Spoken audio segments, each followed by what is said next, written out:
sur le parcours d'un serviteur de Dieu. Le parcours d'un serviteur de Dieu. C'est ça notre thème d'aujourd'hui. Le parcours d'un serviteur de Dieu. Vous devez comprendre que un serviteur ou chaque serviteur que vous voyez ici a un parcours. Je suis condamné ou obligé de vous parler sur ça. Pourquoi?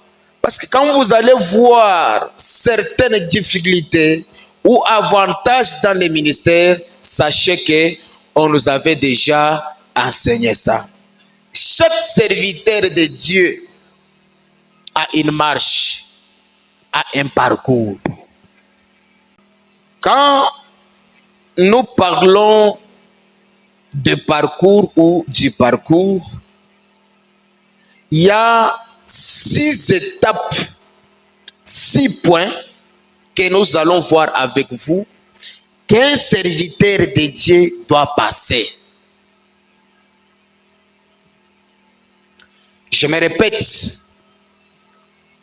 il y a 6 points ou 6 étapes qu'un serviteur de Dieu doit parcourir. La première étape, ou le premier point, c'est que d'abord, on peut d'abord nous aider avec la lecture. Hébreux chapitre 5 verset 4. Avant que je vous donne les étapes, vous pouvez d'abord nous aider avec la lecture. Hébreux chapitre 5 verset 4. Commencez en français si vous avez la version française. Si vous avez la Bible de français. Hébreux 5 4. Vous y êtes? Hébreux 5 4, la Bible dit: nul ne peut s'attribuer cette dignité s'il n'est pas appelé de Dieu, comme le fit Aaron. Ça c'est en français. En Chiluba, tujitubala mukanda wa ebelo chituwa chenda chitano kanongo kenda kinai. C'est ça. Muntu kena bwa kujanga chila bunema ebunga yenji. C'est ça. Kadi uji ubwangata hamubikila akamubikila nzambi gumu akangata alone. Très bien. Vous allez comprendre que une personne ne peut pas s'autoproclamer serviteur. La première étape ou le premier point qu'un serviteur doit parcourir, il faut d'abord être appelé. Donc, la première étape, tu dois être appelé. L'appel de Dieu. Vous avez compris? Nous parlons d'un parcours d'un serviteur de Dieu. Maintenant, le premier point, tu dois d'abord être appelé par Dieu. Dieu n'appelle pas tout le monde. Voilà. Un serviteur de Dieu doit être appelé par Dieu. Écoutez. Écoutez maintenant.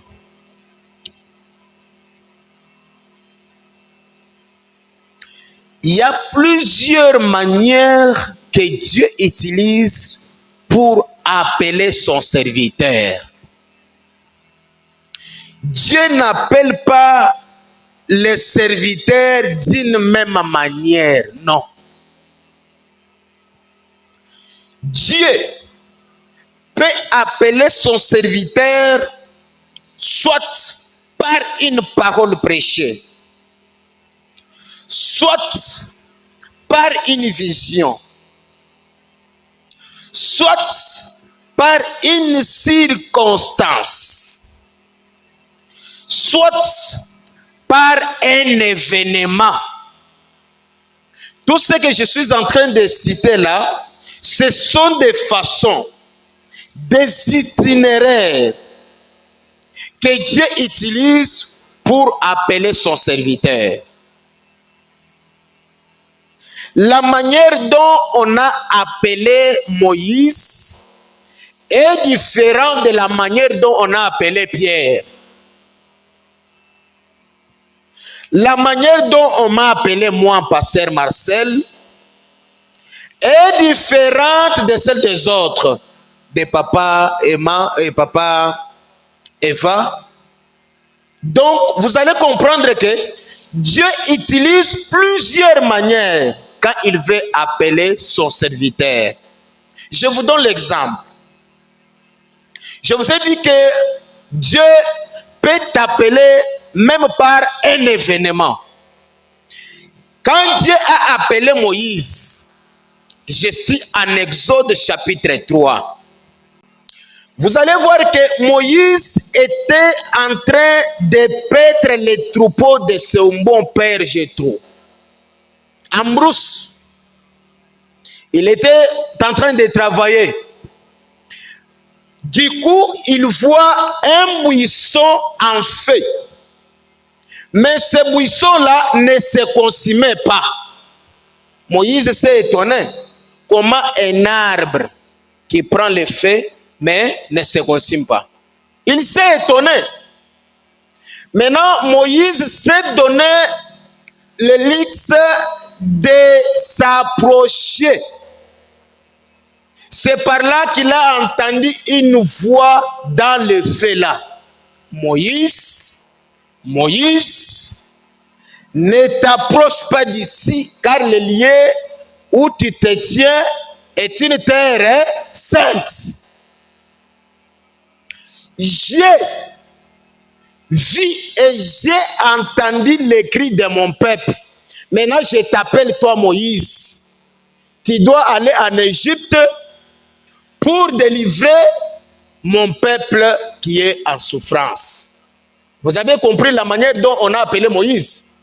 C'était par quoi? Un événement. Lui voit juste un buisson qui prend le feu. Mais depuis que le monde est monde,